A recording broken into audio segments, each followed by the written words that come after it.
नमस्कार दोस्तों, आज मैं सफ़र में हूँ, इसलिए जो अखबार की खबरों की रिपोर्टिंग है वो गाड़ी में चलते हुए करनी पड़ रही है। थोड़ा सा बियर करेंगे। सभी अखबारों के फ्रंट पेज पे खबर है, डॉक्टर किरोड़ी लाल मीणा कृषि मंत्री जो नकली खाद कारखानों पर छापेमारी खुद कर रहे हैं। वो कल ब्यावर ज़िले में थे, परसों वो अजमेर ज़िले में थे। अब ये राजनीति का भी एक विषय बन गई है, क्योंकि किरोड़ी लाल मीणा कह रहे हैं कि ये वर्षों से फैक्ट्रियां चल रही हैं, और उधर हमारे प्रदेश अध्यक्ष जी ने और किशनगढ़ के विधायक ने जो हमारे कांग्रेस के, उन्होंने प्रश्न उठाया कि ये सरकार जो है वो उसकी लापरवाही है और वो उन पर आरोप लगा रहे हैं। तो इस तो बड़ा स्पष्ट सा है कि आरोप तो लगेंगे, आप 1.5 साल से सत्ता में हो। तो लेकिन अगर आप ये कहते हो कि पिछली सरकारों का संरक्षण था, तो आपको कुछ प्राथमिक तथ्य जनता के सामने लाने चाहिए, क्योंकि फैक्ट्रियों के बिजली के कनेक्शन कब हुए, उनका निर्माण कब हुआ, एनओसी कब मिली, किन किन लोगों का संरक्षण था, ये सब कोई चीज़ें आज के ज़माने में मिलनी और उनकी जांच होने में कोई ज़्यादा समय नहीं लगता। तो अभी तो किरोड़ी लाल जी के सामने चुनौती है कि वो दूध का दूध और पानी का पानी करें, अन्यथा आरोप तो उन पर ही लगेंगे। दूसरी खबर है बिजली की। ये पंप स्टोरेज से 8 प्रोजेक्ट को हरी झंडी मिली है। कई सालों से राजस्थान में चल रहा है, हमारी पिछली सरकार में भी था कि पंप स्टोरेज से बिजली बनाएंगे। शायद 1 या 2 प्रोजेक्ट 12 में आइडेंटिफाई किए थे। अब ये इनके ऊर्जा मंत्री हीरालाल नागर के हवाले से बयान है कि 8,720 मेगावाट बिजली पंप स्टोरेज से बनेगी। इसमें पर्यावरण के बहुत बड़े मामले आएंगे, क्योंकि हज़ारों की संख्या में पेड़ों को काटने पड़ेगा, जंगलों में पेड़ कटेंगे और ऊंचाई के पहाड़ों में स्टोरेज बनेंगे। तो ये सारा कितना समय लगेगा, कब पूरा होगा, ये देखने वाली बात है। मोदी जी तो उत्तेजनात्मक बयान दे ही रहे हैं। राजनाथ सिंह जी का बयान आया है, कल वो गोवा गए थे, INS विक्रांत पे पहुंच के पाकिस्तान को कड़ी चेतावनी दी है। वो कहा है कि अगर नौसेना ऑपरेशन सिंदूर में शामिल हो जाती तो पाकिस्तान के 4 टुकड़े हो जाते। तो आपको फिर आप एक तरफ आप कह रहे हो कि नौसेना शामिल हो जाती तो फिर शामिल कर देते, रोका किसने था। मोदी जी तो अभी आज 10वीं बार ट्रंप ने फिर बोला है। कल भी ट्रंप ने बोला था इसके एलन मस्क के सामने, आज किसी हवाई अड्डे पे बोला है कि व्यापार की धमकी दिलाकर मैंने भारत पाकिस्तान का युद्ध विराम करवा दिया। तो ये जो दोहरे मापदंड और दोहरे बयान आ रहे हैं, उससे भाजपा की कमजोरी जाहिर हो रही है और भारत सरकार की कमजोरी भी वो जाहिर करवा रहे हैं। ये उचित नहीं है। एक खबर बड़ी इम्पोर्टेंट है कि संयुक्त राष्ट्र संघ अपने 6,900 कर्मचारियों की छंटनी करेगा। तो ये पिछले दिनों भी मैंने आपको खबर सुनाई थी कि 19,000 करोड़ रुपए अमेरिका अपने हिस्से के जो यूएनओ में उनको अपना योगदान देना है वो अभी तक नहीं दे रहा है।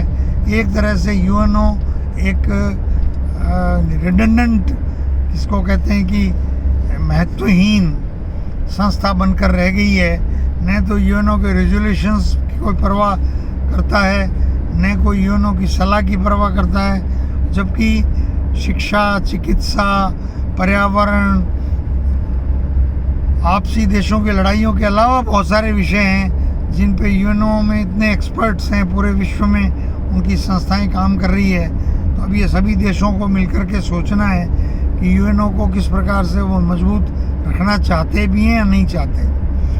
दूसरे विश्व युद्ध के समाप्त होने के बाद यूएनओ का गठन हुआ था ताकि विश्व युद्ध की संभावनाओं पर अंकुश लगाया जा सके। हालांकि उसके बाद से ही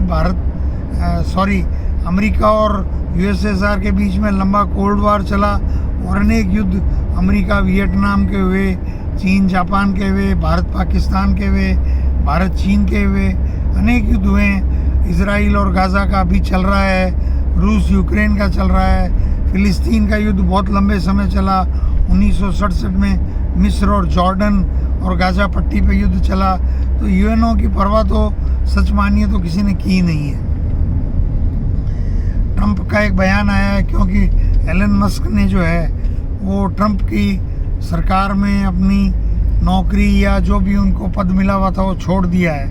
तो उनकी प्रशंसा में ट्रंप ने कहा है कि मेरे दक्षिण अफ्रीकी दोस्त मस्क ने शानदार काम किया। उनकी ड्यूटी ये थी कि वो अमेरिकी सरकार के कर्मचारी अधिकारियों का जो दक्षता है उसको बढ़ाने में काम करें।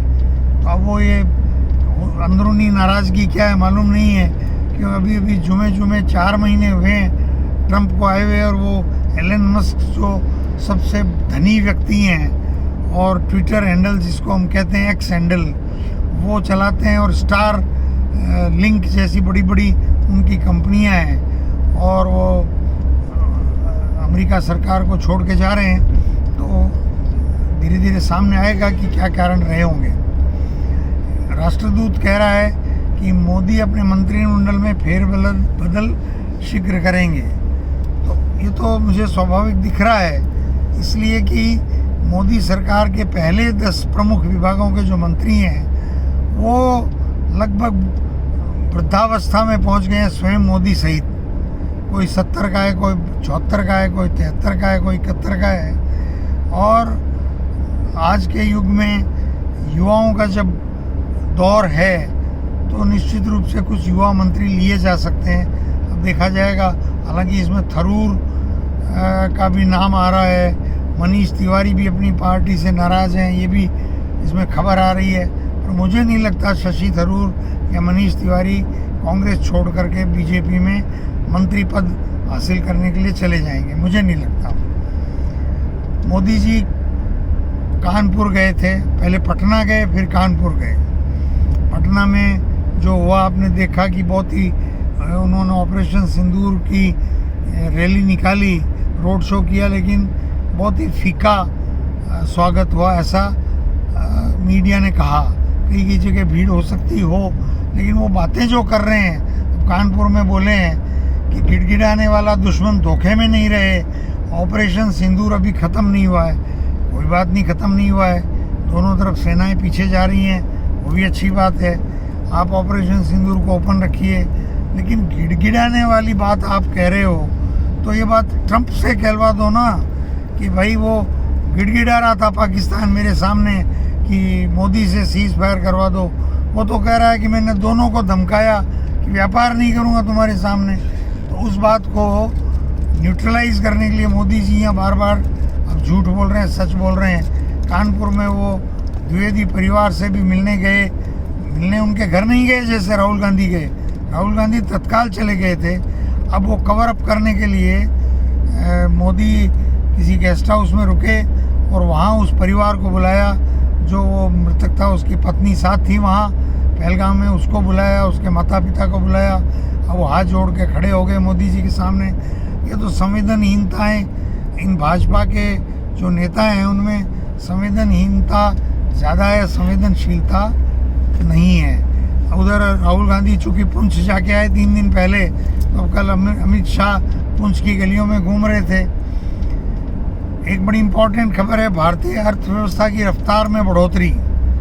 नॉमिनल जीडीपी जो है वो क्वार्टर टू क्वार्टर 7.4% बताई गई है, और ओवरऑल साल भर की जीडीपी ग्रोथ 6.5% है। अब ये जो रियल जीडीपी और नॉमिनल जीडीपी 2 चीज़ होती है। इसका एक एनालिसिस जो है वो अंग्रेजी अखबार में आया है कि नॉमिनल जीडीपी जो है वो 9.8% हुई है। वो साल दर साल मानी जाती है, यानी कि 2023-24 में जो हमारी टोटल जीडीपी थी उसकी तुलना में 2024-25 के एंडिंग में 31 मार्च को हमारी जो जीडीपी हो गई वो उस राशि से 9.8% बढ़ोतरी हुई, जबकि उससे पिछले साल की तुलना में यानी कि 22-23 की तुलना में 23-24 की जो नॉमिनल जीडीपी थी वो 11% थी। तो उसकी तुलना में तो हमारी नॉमिनल जीडीपी कम हुई है। अब रियल जीडीपी को अगर 6.5 मानते हैं तो उसका अर्थ ये है कि महंगाई दर को आप इनकॉर्पोरेट कर लें तो आपकी जीडीपी आती है। पाकिस्तान की तुलना में चूँकि बेहतर है, तो ये पाकिस्तान से संबंधित एक खबर है, मैं इसलिए उससे जोड़ रहा हूँ कि वो ये कह रहे हैं कि पाकिस्तानी सेना और तालिबान में भिड़ंत, तो वो पाकिस्तान के वेस्टर्न बॉर्डर पे चल ही रहा है। खैर पख्तून भी उनसे लड़ रहे हैं, बलूच भी लड़ रहे हैं, तालिबान भी लड़ रहे हैं। तो वो चूँकि पाकिस्तान जो है उससे डील करने के लिए भारत का एक आर्टिकल आया है कि भाई भारत को डील करने के लिए युद्ध लड़ने की ज़रूरत ही नहीं है, अपनी जीडीपी को इतनी तेज़ी से बढ़ाने पे काम करें। लेकिन उसमें जो अंग्रेज़ी अखबार ने सलाह दी है वो ये है कि जीडीपी का फिगर बढ़ने से कुछ नहीं होगा जब तक अमीर और गरीब की खाई में कमी नहीं आएगी, गरीब की सैलरी जब तक नहीं बढ़ेगी। इनके उपराष्ट्रपति का भी बयान आया है जगदीप धनखड़ का कि हमको गरीबों की आमदनी जो है, किसानों की आमदनी जो है वो कई गुना बढ़ानी पड़ेगी, क्योंकि अमीरों की आमदनी बढ़ते रहने से तो खाली जीडीपी, देश की जीडीपी इतनी हो गई, उससे क्या फ़ायदा। बड़े उद्योगपति का पैसा बढ़ गया, अमीर का नहीं बढ़ा, तो उससे तो कोई फ़ायदा नहीं हुआ। ये एक आशय है जिस पे जनता को भी जागरूक होकर के प्रधानमंत्री को पत्र लिखने चाहिए।